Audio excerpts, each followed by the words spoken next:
Hello, good morning students. Today I am going to teach you Standard 8, Subject History, Lesson number 9, Last Phase of Struggle for Independence. In this chapter, we are going to study the Quit India movement, underground movement, and the contribution of Indian National Army. First, we will see first point, that is Act of 1935. This act made a provision for the British government and Indian provinces and princely states to form a federation. And according to this act, the working of the British government will be handed over to the Indian representatives. If the princely states join this federation, then they would lose their autonomy. Hence, they refused to join this federation. Therefore, this proposal of federal state in the act was not brought into practice. Next point, provincial cabinets. The Indian National Congress was not satisfied with this act of 1935 but still decided to take part in the elections of provincial legislature provided by this act. In the year 1937, elections was held in 11 provinces in the country.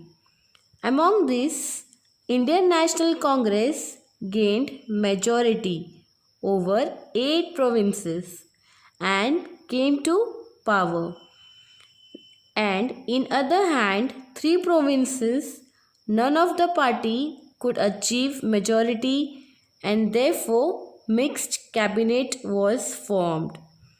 The cabinet ministers of Indian National Congress did useful work for the people, such as release of political prisoners from jail, introduction of basic education, prohibition of liquor, measures undertaken to improve condition of the Dalits, passing of act giving debt relief to the farmers, etc. Next point, Cripps Mission. During the Second World War, England supported America against Japan. The Japanese army reached to the Indian eastern borders. The British realized that if Japan attacks India, then they will need cooperation from the Indians. Hence, the British Prime Minister Winston Churchill sent his Sir Stafford Cripps to India. Then, in March 1942, he put up a proposal of India in front of the Indians. But none of the political party was satisfied with this proposal.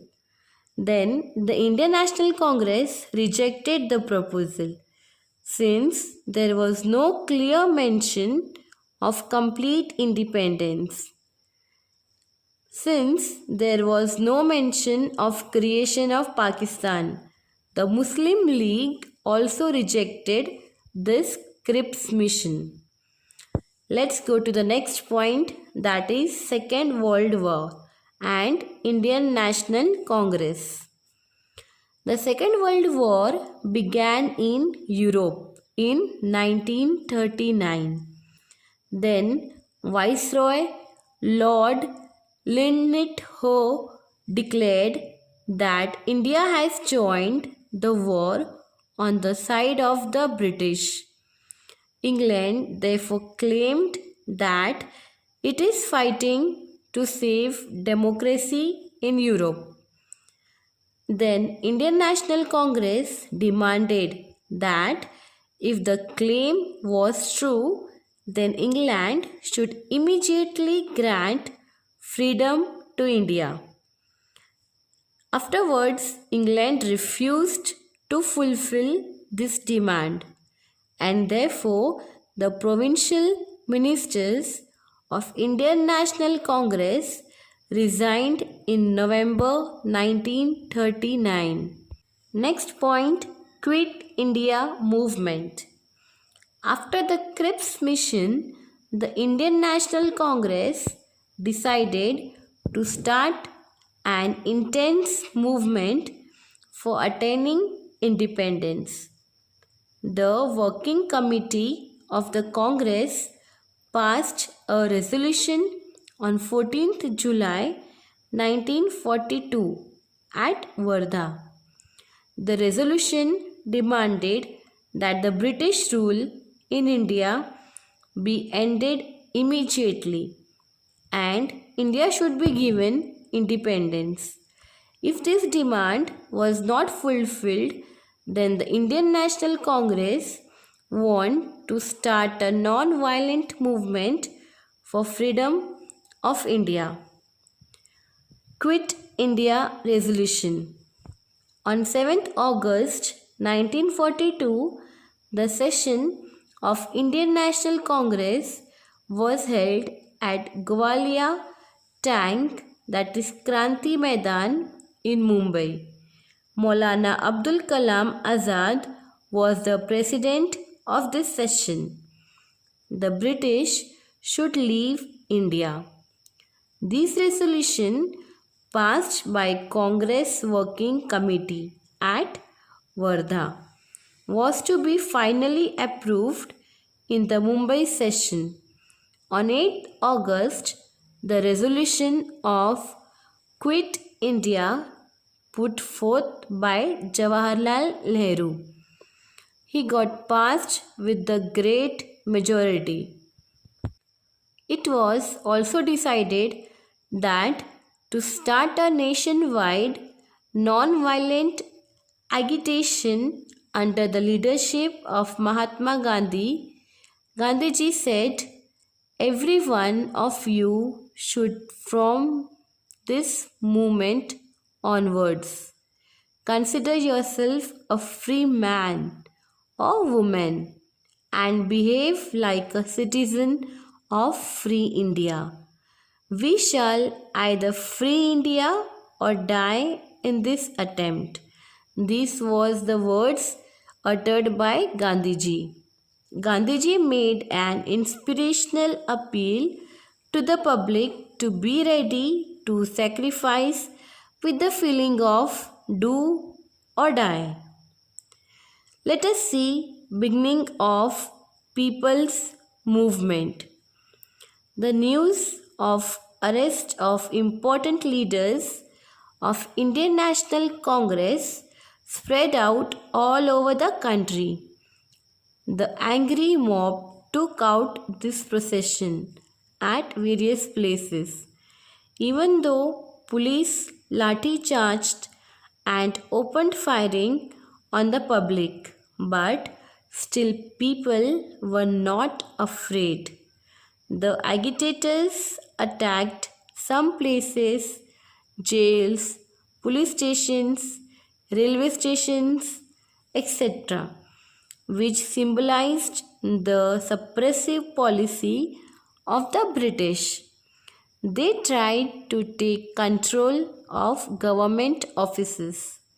In Maharashtra also, the young and old struggled with determination and boundless courage at places like Chimur, Ashti, Yavali, Mahad, Gargoti, etc., and made the struggle immortal. Next point, underground movement. At the end of year 1942, the public movement got a new turn. The leadership of this movement went into hands of young socialist activist Jai Prakash Narayan, Dr. Ram Manohar Lohia, Chhattubai Puranik. that is Chotubhai Puranik, Achyutrao Patwardhan, Aruna Asaf Ali, Yusuf Meher Ali, Sucheta Kriplani, S.M. Joshi, Shrubhau Limaye, N.G. Gore, Yashwantrao Chauhan, Vasant Dada Patil, Magalnal Pagadi, Usha Mehta, and many other leaders were in the forefront. The activists disrupted the transport and communication as well. The government machinery by causing the breakdown of railway routes, cutting of telephone line, blowing up bridges, etc. The impact of the movement was seen all over India. Hemu Kalani in Sindh province tried to destroy the railway along with his companions. When he received the news of a passing of a railway carrying British troops and supplies, the court punished him to be hanged to death. Bhai Kotwal's Azad Dasta in Karjat Taluka of modern day Raigad district, General Avaris Lal Sena in Nagpur, such groups made the government helpless and witless for months. In Mumbai, Vittal Zaveri, Usha Mehta, and her companions established a secret transmission center named Azad Radio. Patriotic songs were sung on it. News of agitations in the country were broadcasted on it. Patriotic speeches were telecasted. This gave encouragement to the agitators. Such transmission centers operated at Kolkata, Delhi, and Pune for some period of time. Thank you.